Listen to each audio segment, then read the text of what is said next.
काय झालं ग फुगायला ए आता रे अगं तुला म्हणतोय मी का काय झालं ग फुगायला काय नाही झालं फुगा जावा तिकडं. आता रडायला लगेच रडू आलं का ग काय झालं मग काय तर मी काय 4 दिवस झालं बोंबलते मला काय तर खायला न्या म्हणून तर काय नाही गप्प वाचत बसते तुमची गप्पच. आता खायला करायला लागली अजून काय खायते ग हे असलं काय हे असलं खाऊन खाऊन पटर आलं तोंडाला. अगं पण त्या दिवशी नेलतंय तुला फिरायला आता अजून कुठे न्यायचं अजून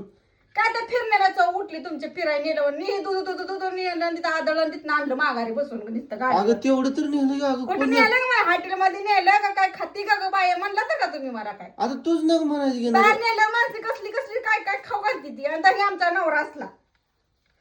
आता तो आता तो करून पैसा घालवायलाच नाही वाटते तुम्हाला खिशातनं काढायलाच नाही काय नाही. अगं पैसा तर नाही की ग पैसा नाही एवढं मोठं बाग झालेलं काय केलं हो पैसा मग काय उधळायचं काय नेऊन काय उधळायचं का म्हणजे माणसाला पोटाला खाऊ घालत जावं उद्या मेली तर मी काय करणार आहो मराला काय धाडा आली का मला मारायला बसलीच की आता तू मेल्यावर उद्या मग माझ्यावर सगळं ठुता एवढं मोठं गटू ठुता पत्रवाळी घेऊन येऊन पण आम्ही खात नसती की आता हाय तर बरं जिवंत चारा म्हणती व काय खा वाटायला आता तुला आता मला मसलंय काय काय खाऊ वाटायला लागले काय मटण खा वाटतंय काय त्या मटण नका आता मटणाचं पळण तोडा बाकी झालं सारखं खाऊन खाऊन मग काय गोलगप्प खा वाटतंय काय गोलगप्पा का वाटतंय पण ती काय म्हणते ती की दही रगडा काय पाणी दही रगडा? काय ती म्हणते तसलं तर लय खावाटा लागले ना उभी येत आहे ती तिथे गेल्यावर सगळं मग आठवते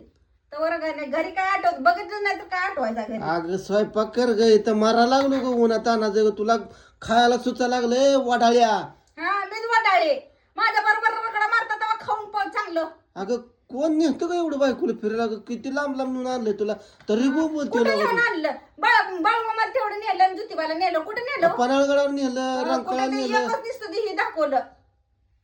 मग आता राहते का तिथं 8 दिवस काय बोलती का तू करगा घेऊन मुसकाडी एक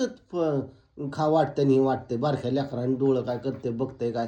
करगा दहीपुरी पण पाणीपुरी रगडा पॅटीस कसलं कसलं काय काय किती नमुना आहे काय बिचार चालत नाही बाई कर गप स्वयंपाक कसं नशिबात आमच्या पदरात पडले असलं कोण असतं. घे सांभाळून आता हम्म.